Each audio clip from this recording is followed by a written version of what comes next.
오늘도 말씀과 기도로 이 자리에 오신 분들을 환영합니다. 사도행전 21장 27절로부터 36절 말씀. 예루살렘에서 결박된 바울. 지금부터 본문을 읽겠습니다. 그 이레가 거의 참에 아시아로부터 온 유대인들이 성전에서 바울을 보고 모든 무리를 충동하여 그를 붙들고 외치되 이스라엘 사람들아 도우라. 이 사람은 각처에서 우리 백성과 율법과 이곳을 비방하여 모든 사람을 가르치는 그 자인데 또 헬라인을 데리고 성전에 들어가서 이 거룩한 곳을 더럽혔다 하니 이는 그들이 전에 에베소 사람 드로비모가 바울과 함께 시내에 있음을 보고 바울이 그를 성전에 데리고 들어간 줄로 생각함이러라. 온 성이 소동하여 백성이 달려와 모여 바울을 잡아 성전 밖으로 끌고 나가니 문들이 곧 닫히더라. 그들이 그를 죽이려 할 때에 온 예루살렘이 요란하다는 소문이 군대의 천부장에게 들리매 그가 급히 군인들과 백부장들을 거느리고 달려 내려가니 그들이 천부장과 군인들을 보고 바울 치기를 그치는지라.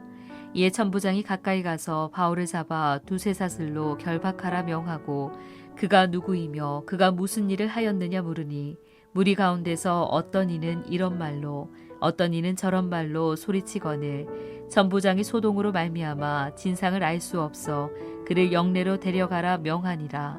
바울이 층대에 이를 때에 무리의 폭행으로 말미암아 군사들에게 들려가니 이는 백성의 무리가 그를 없이하고자 외치며 따라가미러라. 본문 전체 이해와 본문 해석입니다. 예루살렘에 바울이 도착을 했습니다. 그리고 그 이후에 일어난 일을 기록하고 있는 것이 오늘 본문 말씀이지요. 오늘 본문에서 바울은 성전을 찾았다가 유대인들의 손에 붙잡히게 되는데 그 전말이 어떠했는지를 소개하는 말씀이 기록되어 있습니다. 이 급박한 순간에 하나님께서는 천부장을 들어 사용하셨는데요. 천부장은 재치 있는 지도력으로 바울을 안전하게 보호하는 그 내용이 본문에 소개되고 있습니다. 본문으로 들어가서 자세한 내용 살펴보겠습니다. 첫 번째 문단은 27절로부터 30절입니다. 바울을 죽이려는 유대인들. 바울이 7일이 다 되어 갈 때라고 시간적 상황을 소개하고 있습니다. 이때 바울이 잡히는 일이 발생했던 것이지요. 시내에서 바울은 에베소 사람 드로비모와 함께 있었습니다.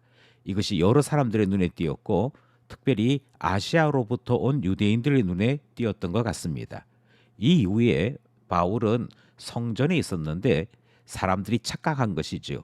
시내에서 드로비모와 있었기에 성전에서도 드로비모와 있는 줄로 생각했던 것이고 이것은 성전을 더럽히는 행위로 인식하고 있던 유대인들에게 분노를 촉발하는 일이 되었던 것입니다.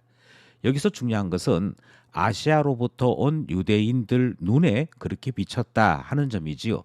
이들은 바울을 죽이기로 결심한 자들이었고 선교지마다 찾아다니면서 방해를 하고 심지어 바울을 죽이려고 선동했던 이력을 가지고 있는 사람들입니다.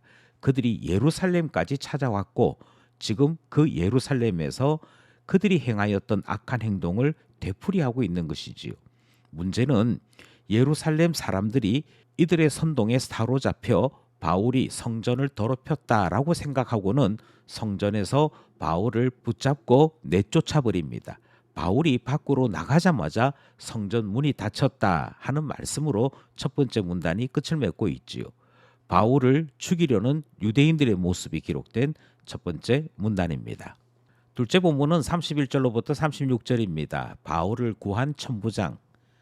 아시아 출신 유대인들이 일으킨 이 소동은 천부장의 눈에는 이제 곧 큰 사회 문제로 촉발될 수 있는 소동으로 여겨졌던 것 같습니다. 그래서 천부장은 일방적으로 폭행을 당하고 있는 바울을 쇠사슬로 결박하고 군대의 보호 아래 두도록 조치를 취한 것이지요. 이어서 바울을 때렸던 무리들에게 왜 이런 소란이 일어났는지를 물었는데 이 소란에 가담한 무리들은 뚜렷하게 말하는 이가 없었다. 다 저마다 이런 이야기 저런 이야기들로 통일되는 것이 없었다라고 성경이 기록하고 있습니다. 이들은 얼마나 숫자가 많았든지 천부장 휘하의 군인들에게도 달려들 만큼 그들의 소동은 강했고 숫자적으로 많았지요. 이것이 계속 길어지면 큰 사고로 이어질 수 있기에 그들을 없애자 하는 구호를 외치는 무리들과 바울을 구별시키는, 그래서 군대의 보호 아래 바울을 보호하고 있는 이 모습이 오늘 본문에 기록된 내용입니다. 바울을 구한 천부장의 이야기 둘째 문단 살펴보았습니다. 말씀을 따라 기도하며 결단해 봅시다. 우리는 본문 말씀에서 율법과 성전을 지키겠다 하는 유대인들을 바라보게 됩니다.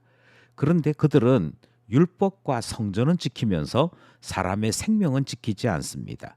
그들의 손에 사람의 피를 묻히는 것을 전혀 두려워하지 않는 모습을 보지요. 바로 이 사람들이 종교에 중독된 사람들입니다. 우리는 이와 같은 사람들을 비난하면서도 한쪽에 치우친 선동자가 되거나 한쪽에 치우친 선동에 휘말릴 때가 있습니다. 무시로 기도하여 성령님 안에서 의와 평안을 제대로 깨닫지 못한다고 한다면 우리는 신자의 자리에서 쉽게 떨어질 수 있기에 첫 번째로 기도하기는 성령님 안에서 의와 평안을 말하는 참 신자로 살아가게 하소서 기도하게 되는 것이지요. 우리는 종교 중독자들과 정치꾼들이 흔히 저지르는 죄, 선동과 거짓 정언의 모습을 오늘 본문에서도 확인했습니다. 사람들이 거짓말하는 것 그리고 거짓 정언하는 것을 아무렇지도 않게 행합니다. 그들의 거짓말을 통하여 사람을 선동하고 세력을 모으고, 그리고 그 모여진 세력들은 폭행과 폭력마저도, 심지어 폭언마저도 아무렇지도 않게 정당화하는 모습을 볼 때가 있지요.